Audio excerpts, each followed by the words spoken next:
Good evening, I'm Stacey Amos for News Channel 8, and these are the top stories that we have for you tonight. Police are looking for another missing teen on St. Croix. The VI students suffer again, and this time it's the junior ROTC program that's in jeopardy. Puerto Rico is about to make some dramatic changes, and a new AFT president for St. Croix makes history. Those stories and more are up next for you on News Channel 8.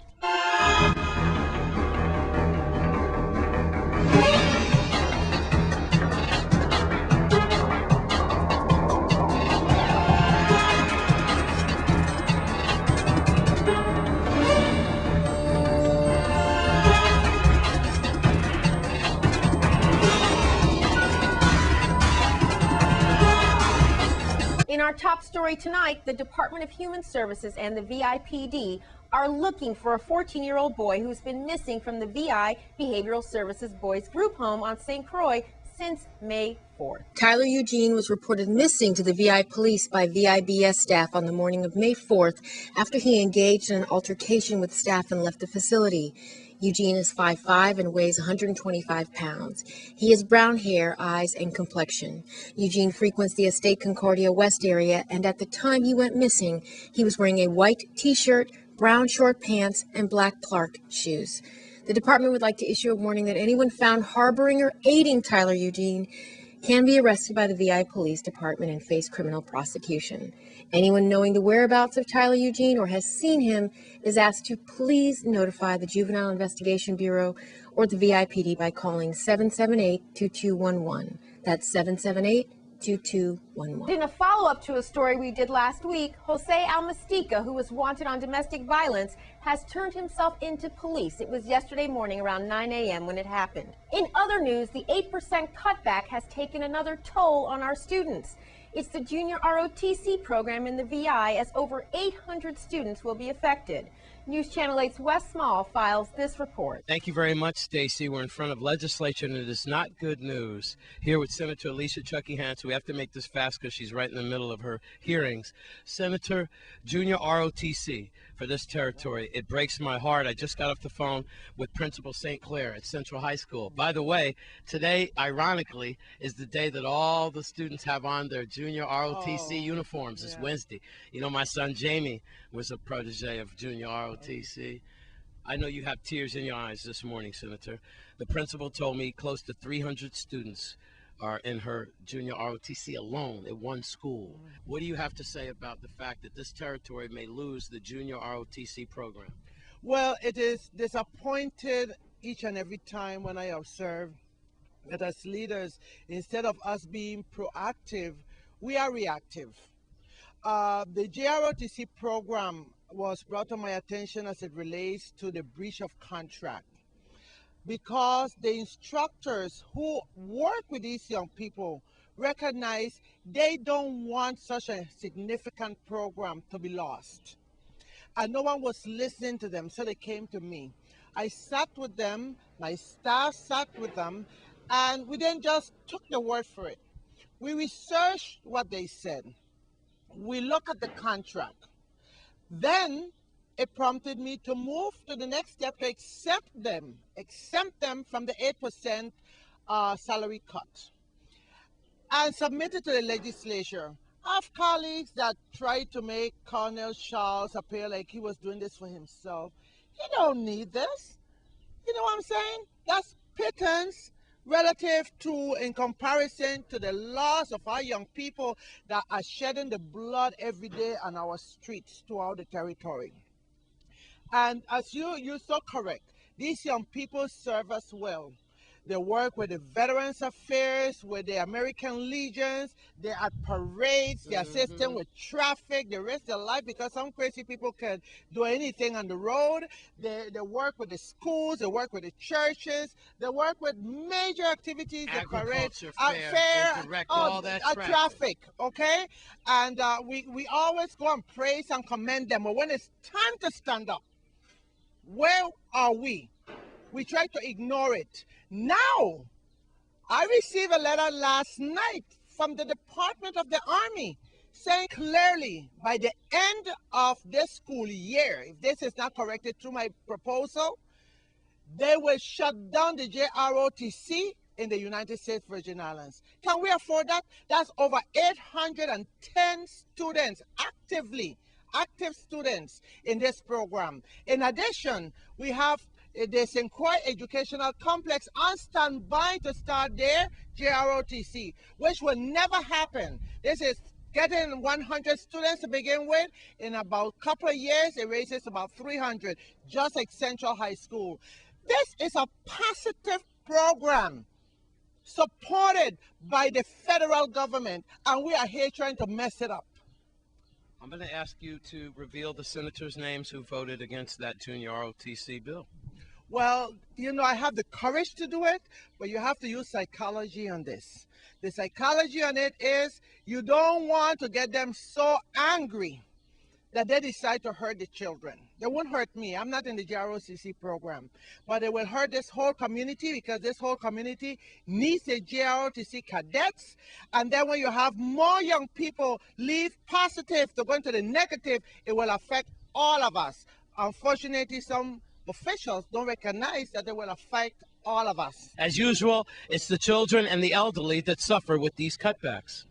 In front of legislature with Senator Alicia Chucky Hansen, I'm Wes Small for News Channel 8. History was made today as Miss Rosa Soto Thomas is the new AFT president for the St. Croix district, the first female to ever hold this position.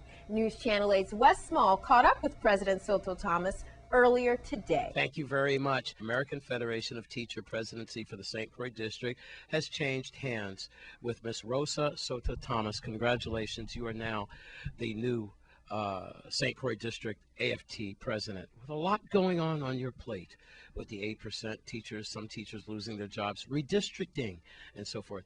You're a social activist. We've had you on before. You're a special ed teacher.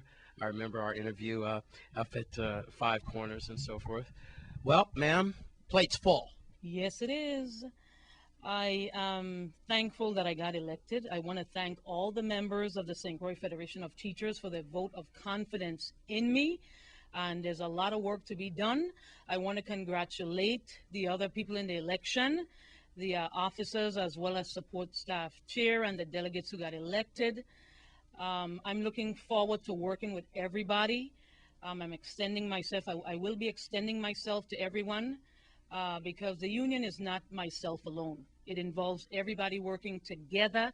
I really want to rev up the members because we need to have them participate in the process. Okay, there's a lot of involvement that we need the members to participate in the union.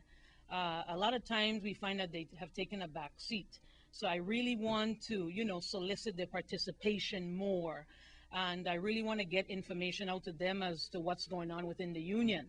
So I have a lot of plans, and I'm looking forward to working with everybody. What is going to be, you think, one of the first things on your priority list? First and foremost is, trying to let the members feel that they can come in, talk to me, with the issues. I mean, we know that the economic situation in the Virgin Islands is not great at all. The prospects of layoff is still there pending.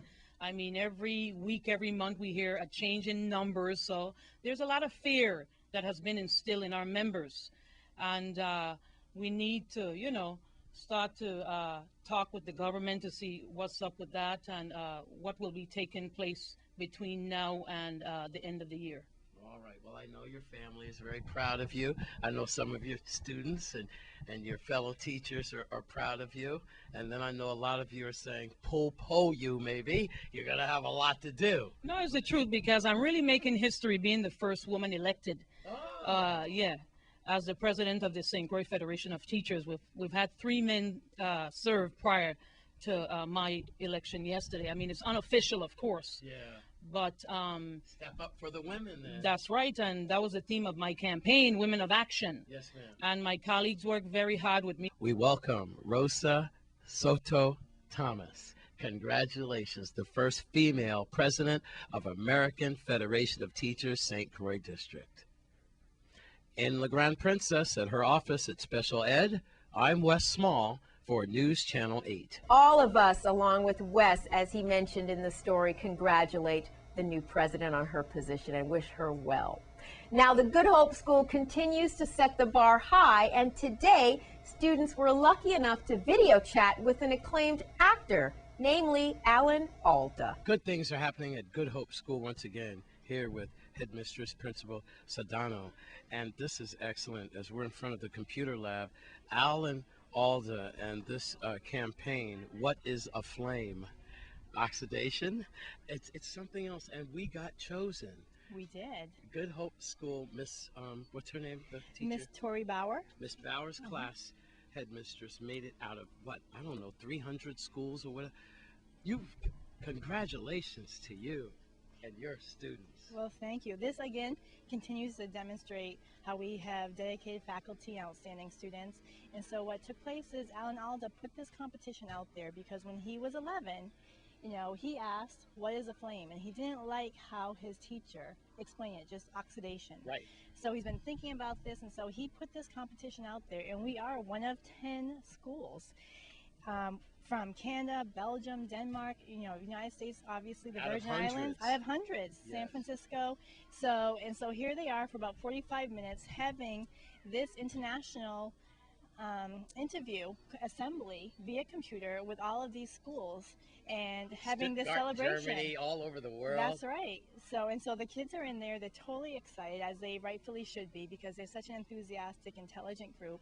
And Miss Bauer is fabulous, and she's really been guiding this, and she really looks outside the box for different opportunities for students. So this is another great tribute to our community. Congratulations to you and your students. Now, what type of class is this again? Science? Well, this is part of the science class, right? Yeah. 5th grade is self-contained, so they see their teacher for all their subject areas, but this is definitely brought into the science curriculum. At Good Hope, we're getting a blessing in many ways. With Miss Saldana, thank you very much. Thank you. I'm Wes Smallford, News Channel 8. Coming up, Governor Louis Fortuno of Puerto Rico is trying to do what some claim a century of American citizenship has failed to do. That's next in your Caribbean Report.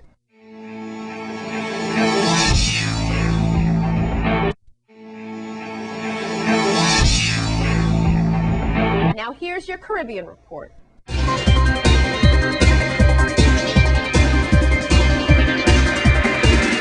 From the Caribbean region, Converse has always managed to align itself with musicians and become a staple in many artists' wardrobes. And it just recently released these Chuck Taylors to pay homage to Caribbean music. The high tops all over prints depict sax players, percussionists, dancers in vintage attire, palm trees, and 45s. The limited edition kicks are available online from Tokyo shop Atmos. Keeping with the Caribbean in its continuing effort to promote original storytelling by individuals from around the world, the Global Film Initiative is pleased to announce a call for applications for the summer 2012 cycle of its narrative feature film production grants program. Applications are accepted for feature-length narrative film projects in all stages of production by directors from eligible nations in the Caribbean. From the Dominican Republic, the National Drugs Control Agency announced Tuesday the deportation of the American Troy Douglas Brim, who faces indictment in a court in California charged with sexual assault on minors. The alleged pedophile was arrested in Puerto Plata last week and was handed over to U.S. Marshals, who came to the country specifically to take him before the judge. From St. Kitts and Nevis, so you came in number 3 in the world. That's not bad at all, considering the recent rank of St. Kitts and Nevis, who has just achieved the 3rd ranking on the U.S. News and World Report's list of the top 10 best islands in the world, following only admired destinations of the Maldives and Bora Bora. U.S. News and World Report allows people to vote on whether the destination belongs on the list. St. Kitts and Nevis was also recently ranked number 1 in the publication's list of the 16 best Caribbean vacations. In politics from Puerto Rico, the governor of Puerto Rico is trying to do what more than a century of American citizenship has failed to accomplish: make Puerto Ricans fluent in English. And he wants to do it within the next 10 years by 2022. Governor Louis Fortuno, who has been mentioned as a possible Republican vice presidential candidate, has proposed an ambitious and what critics call far-fetched plan to require all public schools to teach all courses in English instead of Spanish in Puerto Rico. Fortuno's proposal comes just months before voters face a 2-part referendum in November to help decide the island's political status. From Trinidad, after more than 4 years, September 14th was the date given yesterday in court for the conclusion of the assault trial against soca star Marshall Montano and 3 other entertainers. Montano, along with the son of the late Lord Kitchener, Colonel Roberts, Rodney Benjay LeBlanc, and Joel Zanfevek, are all facing assault assault charges stemming from a fracas outside the Zen nightclub in Port of Spain back in April 2007. And in your cricket update, West Indies should have their trio back to face the England Lions this week. Marlon Samuels, Narsingh Deonarine, and Asad Fudanin should be available for their match against England Lions on Thursday. Samuels has arrived in England, and the Guyanese pair, Deonarine and Fudanin, just had their visas granted by the British High Commission in Jamaica. Continuing with cricket, ESPN's Vice President and General Manager for the Caribbean and Maritime Media, Bernard Stewart, has hailed his company's involvement in West Indies cricket, describing the heightened attention as a boost for the sport. The international sports television brand has recently increased its interest in the sport throughout the Caribbean, giving more airtime and providing new markets through its networks for competitions such as the West Indies Cricket Board, Regional Super 50, Caribbean 2020, and the WICB Regional 4-Day Tournament. ESPN also broadcasts one-hour reviews and highlights of the recent West Indies home series against Australia.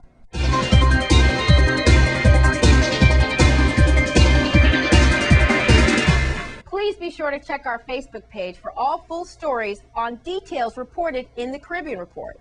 Now we continue to salute the National Hospital and Nurses Week. News Channel 8's Wes Small has the story. Thanks a lot, Stacy. It's another installment during National Hospital and Nurses Week. It overlaps, right? I'm here with Miss Jean-Baptiste, and you are the leader of the Educational Institute here at Juan Louis Hospital. Yeah, and it's about trusted patient family, the most trusted patient family centered facility by 2020. All right. Now, right now, we have something called HealthStream Online, and it's like an in-house opportunity for your staff to get more acquainted with everything, all their rights and everything, so we could have the quality patient care that we all need to have here in our territory. So please explain how I'm sure they already know how they can go online, but now a lot of staff are watching us tonight, and you tell them what it's all about. Okay, if I may backtrack just a little. Yes, you quoted your audacious goal. We do have a goal of internationally recognizing our Health Education Institute by 2014, I'm sorry. Yeah. And part of that was rolling out the HealthStream platform. The HealthStream platform essentially is a learning solution that we've provided for all our staff, doesn't matter who it is, from the housekeeper to the CEO. Everyone is encouraged to participate on this platform. It's a learning solution where our staff will be able to log on from anywhere. It's web-based. Anywhere there's internet access, they'll be able to log on to do competency tests, regular tests. Right now, we have a series of life safety tests that's going on as we speak. Okay.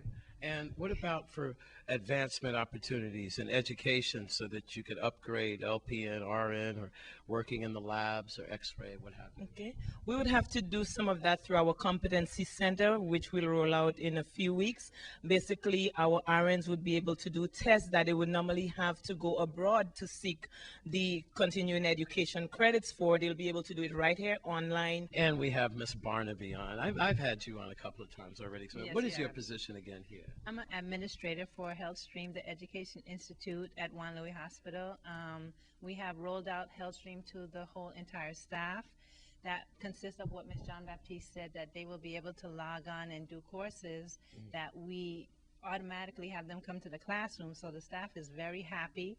We've been going around teaching them to log on, to do life safety courses, and then there'll be ongoing courses throughout the year for them. Your name, pretty lady. My name is Hannaford Britton Barry, and I'm the clinical nurse educator as part of the Education Institute here at the Governor Juan F. Louis Hospital and Medical Center. What does this mean during National Hospital and Nurses Week? And I don't know if you saw my report with the physical therapist there. She won, Ms. Cordero, right? Yeah. Dr. Cordero, she got Employee of the Year. She's so proud and happy about that. What do you think about all this? That's wonderful. It's good for us to actually recognize our employees, their performance, and the wonderful things that they're doing here at the Governor Juan F. Louis Hospital to improve patient care, patient safety throughout the institution, you know, for as well as our staff, our community members. So we're doing wonderful things here. Last but not least, the shy one. My name is Karen Garnett. Ms. Garnett. Yes. What's your role here? I coordinate training. I also assist with some trainings. You're scared to death, huh? Yes, I am. just in case your employees don't know the in-house website? The HealthStream website is also found on the JFL site, which is www.jflusvi.org, and you could go directly into that and go to employment, where you will find the HealthStream link. You're so sweet. I'm Wes Small at Juan Louis. Please join our hospital for National Hospital and Nurses Week. I'm Wes Small for News Channel 8. It's Crime Stoppers when we come back. This newscast has been sponsored by Mario's Virgin Crystal. Let us save you the hassle of lugging those jugs around. Purified bottled water conveniently delivered to your home or office. Also available in your favorite grocery store. Call 773-2810.